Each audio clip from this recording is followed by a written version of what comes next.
Bom dia, gente. Como vocês sabem, eu faço uma série de versículos da Bíblia sobre algum tema específico. Hoje o tema é angústia. Eu busco não interpretar tanto, porque eu quero que a palavra seja viva em você, por isso que está na descrição do vídeo os versículos. O tema de hoje é angústia. Aprontem-se, que nós vamos para Betel. Ali vou fazer um altar dedicado a Deus que me ajudou no tempo da minha aflição, quem tem estado comigo em todos os lugares por onde eu tenho andado. Gênesis 35:3.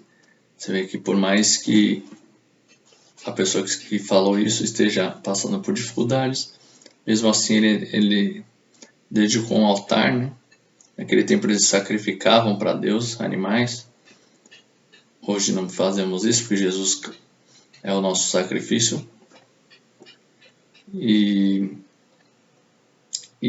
por causa dele ter lembrado de Deus, ter buscado a Deus, ter feito esse altar, Deus tirou do coração dele a angústia. Muitas vezes nós passamos problemas que nem são tão problemas assim, porque nós temos um Deus que é capaz de resolver todos eles. Mas é como se nós procurássemos os nossos próprios problemas, né? Se nós temos o que comer, o que vestir, nós já deveríamos estar satisfeitos. Muitas vezes a gente não está buscando em Deus a nossa alegria, e por causa disso nós procuramos em coisas que não dão valor, que não vão suprir essa necessidade. Por exemplo, às vezes você vai se entupir de coisas do mundo, né? Coisas do mundo, não sei se você é cristão ou não, são coisas tipo televisão, videogame, essas coisas, né? Música secular, elas podem dar um alívio na alma, mas elas, vamos dizer, como se fosse causa de dependência. Cada hora você quer ver mais e nunca está satisfeito, porque elas não preenchem verdadeiramente. E até um relacionamento com uma pessoa não vai te preencher verdadeiramente, porque só em Deus que você pode ter plena satisfação, plena alegria. Bom, próximo versículo. Lá vocês procurarão o Senhor seu Deus e o encontrarão, se o buscarem com todo o coração e com toda a alma. E no futuro, quando estiverem em dificuldades e tudo isso acontecer, então se vocês voltarem para o Senhor nosso Deus e obedecerem a seus mandamentos, Ele não os abandonará. Ele é Deus misericordioso e não os destruirá, nem esquecerá a aliança que fez com nossos antepassados e que jurou cumprir. Gênesis 4, 29 e 31. É o que Deus fala, né? Se você desobedeceu a Deus, se você viver no pecado, se você, ou em geral, se você está angustiado, triste com alguma coisa, que geralmente tem a ver com os pecados, lembra-se de Deus, peça perdão, porque Ele é bom, Ele deseja te perdoar, deseja te curar, desde que você queira realmente mudar de vida. Porque às vezes é difícil vencer a tentação, mas Deus diz que nós temos força para vencer. Basta que nós buscamos o Senhor verdadeiramente. Vigie, né? Se seu problema é, por exemplo, com mulher ou com homem, né? Você evita ficar olhando, ficar cobiçando, desejando. Você também. Gênesis 4, 29 e 31. No meu desespero eu clamei ao Senhor, eu pedi que Ele me ajudasse. No seu templo Ele ouviu a minha voz, Ele escutou meu grito de socorro. Segundo Samuel 22:7. Por mais que às vezes Deus não responda a nossa oração, às vezes Ele quer realmente a mudança do nosso coração. Ele está ouvindo a sua oração, Ele só não está respondendo porque Ele tem os propósitos dele nessa dificuldade que você está passando.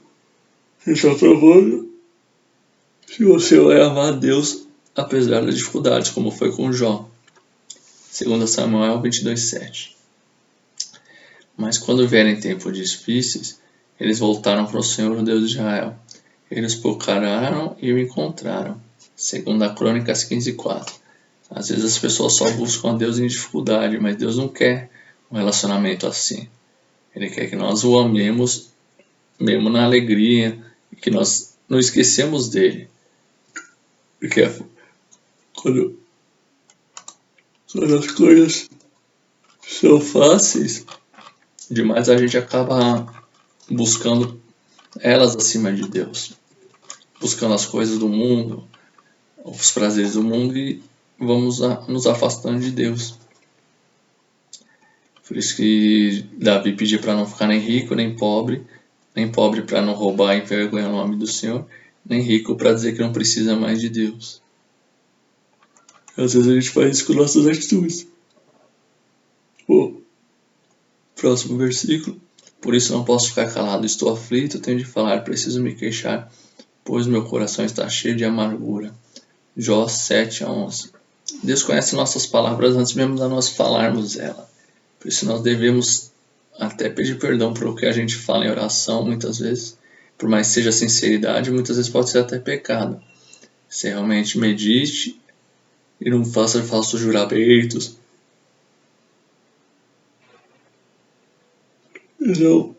Não faça as coisas erradas, né? Fale com o Senhor o que você precisa falar, peça ajuda dele, ele vai te responder. Às vezes o silêncio de Deus fala muito também, mas ele nunca vai te deixar totalmente sem resposta. Ele vai te responder de alguma forma, para você esperar. Abraão teve que esperar 25 anos pelo filho dele. E Deus já tinha falado, eu vou te dar um filho, então logo não, eu vou te dar um filho. E o teste de paciência de Abraão foi 25 anos, porque ele queria fazer um milagre, né? Mostrar que Deus é o Deus do impossível. Esse livro de Jó é muito bonito, eu recomendo a todos a ler, porque você vê o quanto Jó era justo, ensinando nós o caminho que nós devemos andar, mas também mostra o quanto Deus é maravilhoso, magnífico. Bom, próximo versículo. Ajuda-nos a combater o inimigo, pois os auxílios de seres humanos não valem nada. Salmo 68.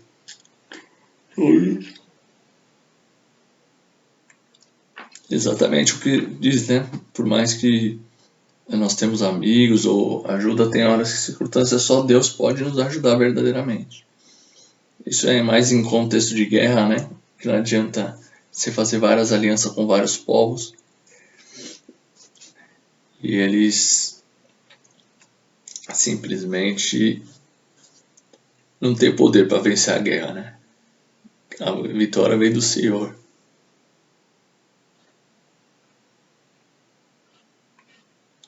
Salmo 60:11. Em tempos de angústia eu te chamo, pois tu me respondes. Não há nenhum Deus como tu, Senhor, não há nenhum que possa fazer o que tu fazes. Todos os povos que criaste virão e se curvarão diante de ti. Eles louvarão a tua grandeza porque tu és poderoso e fazes coisas maravilhosas. Só tu és Deus, o Senhor, Deus. Ensina-me o que queres que eu faça. Salmos 86, 7 e 11.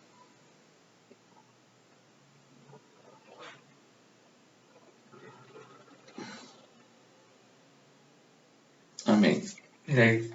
Nós precisamos de ajuda de Deus até para fazer o que Ele quer que a gente faça. Que Ele vai ensinar a gente a ser obediente, né? Nós temos que pedir a Deus um coração obediente, um coração limpo. Muitas vezes nós queremos fazer apenas a nossa vontade, viver no nosso conforto.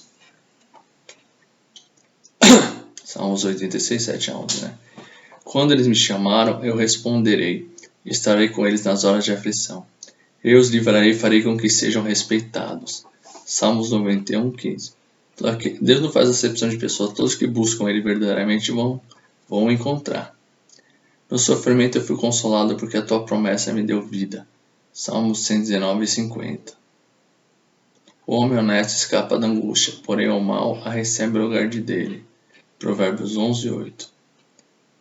Você vê que Deus é justo, né? A pessoa pode estar sofrendo, mas ela tem que parar. Mas Deus tira. Ele é justo, né? Ele vai fazer com que as pessoas colham o que elas plantam. Muitas vezes você pode não ver a pessoa sofrendo como ela merece ainda, ela mesma sendo muito mal, porque Deus é misericordioso, mas chega uma hora que Deus desbasta. Quem é fraco numa crise é realmente fraco. Provérbios 24, 10. Pois tem sido protetor dos pobres, o defensor dos necessitados. um abrigo na tempestade e uma sombra no calor. A fúria de homens violentos é como uma tempestade de inverno. Isaías 25:4.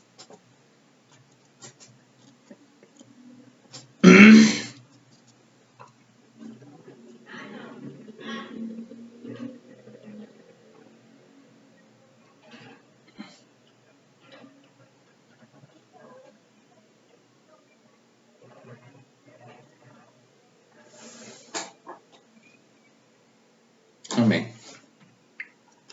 Deus nos protege, né? É isso que ele quis dizer em Isaías 25:4. Eu disse: Senhor Deus, tu me proteges, me dá forças. Tu me ajudas na hora do sofrimento. Dos fins da terra, as nações. E eu, o nosso antepassado só tinha falsos deuses. Tinha somente deuses inúteis. Jeremias 16:19, né? Porque Deus foi se revelado principalmente à nação de Israel. Não que ele não falasse em outras nações, mas ele mandava profetas para avisar as pessoas a se arrependerem, mas o princípio dele era sempre mostrar uma nação que seria abençoada se servisse a ele. Infelizmente, Israel se rebelou muitas vezes diante de Deus. Por causa disso, foi até destruída. Recentemente foi reconstruída. E está fazendo muitas vezes as mesmas besteiras de sempre. Mas Deus promete restaurar Israel. O Senhor Deus é bom em tempos difíceis, ele salva o seu povo e cuida dos que procuram a sua proteção. Como uma enchente, ele acaba com seus inimigos. Ele manda os seus adversários para o mundo dos mortos. Naum 1:7-8. Então é o que ele falou: se você vê injustiça no mundo, sabe que uma hora Deus vai agir. Naum 1:7-8. Ele nos auxilia em todas as nossas aflições, para podermos ajudar os que têm as mesmas aflições que nós temos. E nós damos aos outros a mesma ajuda que recebemos de Deus. 2 Coríntios 1:4. Exatamente, Deus é o amor ao próximo, está nesse versículo, né? Nós devemos não focar em nós, mas focar no Senhor, que ele é justo e vai nos abençoar e vai nos ajudar para ajudar outras pessoas também. Que Deus abençoe vocês com a paz de espírito, com a alegria, com o amor, com a força, com a fé, com a sabedoria, com a esperança, com a alegria, com a cura de todas as doenças, com prosperidade e, acima de tudo, que você possa levar o Evangelho para as pessoas. Em nome de Jesus. Amém.